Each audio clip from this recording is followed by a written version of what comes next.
साथियों, Chhattisgarh teachers association का यह प्रयास लगातार जारी है कि प्रदेश के शिक्षा विभाग में जो सबसे बड़ी पदोन्नति होने जा रही है उसकी प्रक्रिया की बाधा को हटाया जाए। कुछ साथियों के द्वारा न्यायालय में इस पक्ष को रखा गया जिससे पदोन्नति की प्रक्रिया में बाधा पहुंची है।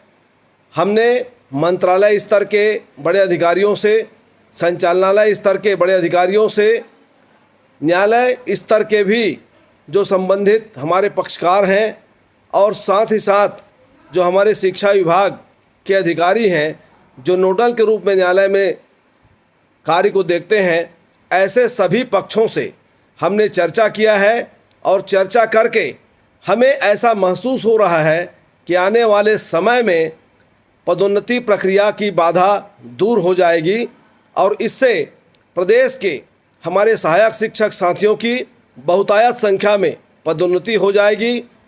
एक पत्र हमने शासन को पुनः क्रमोन्नति वेतनमान देने के लिए भी आग्रह किया है, चर्चा किया है। हमारा प्रयास है कि प्रदेश के समस्त सहायक शिक्षकों को उच्च वर्ग शिक्षक का वेतनमान चाहे पदोन्नति से हो चाहे क्रमोन्नति से हो मिले और उनकी वेतन विसंगति समाप्त हो। साथियों, हमने वन टाइम रिलैक्सेशन प्राचार्य पद को भी इसमें लाने के लिए आग्रह किया है। आने वाले समय में इस पर विचार होना है।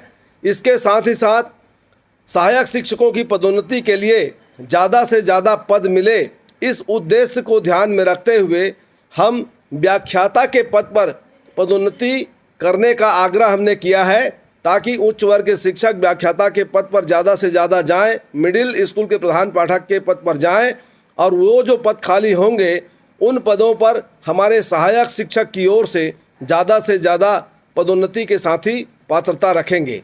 साथियों, हमने पुरानी पेंशन को प्रथम नियुक्ति तिथि से देने का आग्रह किया है। वित्त विभाग को भी हमने पत्र सौंपा है। साथ ही साथ पुरानी पेंशन के लिए 25 वर्ष की सेवा को अर्हकारी मानने के लिए हमने आग्रह किया है।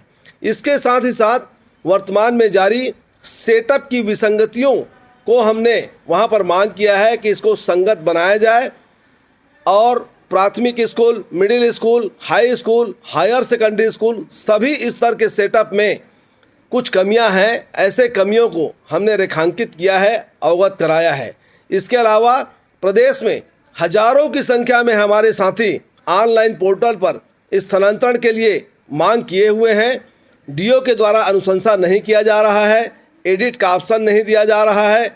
हमने आग्रह किया है कि एक बार स्थानांतरण के लिए सेवा अवधि या समय को और बढ़ाया जाए और साथ ही साथ अगर संभव नहीं है तो प्रदेश में जब स्थानांतरण का बेन खुले तो उसमें शिक्षा विभाग में भी स्थानांतरण उनकी पर्याप्त संख्या के आधार पर, और चूंकि 2 वर्ष तक कोई स्थानांतरण नहीं हुआ है तो सुविधा अनुसार सभी साथियों को स्थानांतरण का लाभ मिले। इस हेतु हमारा विभाग पहल करे। आप सब इस विषय में भी अपने स्तर पर मांग रखे हुए हैं। आप सबका धन्यवाद।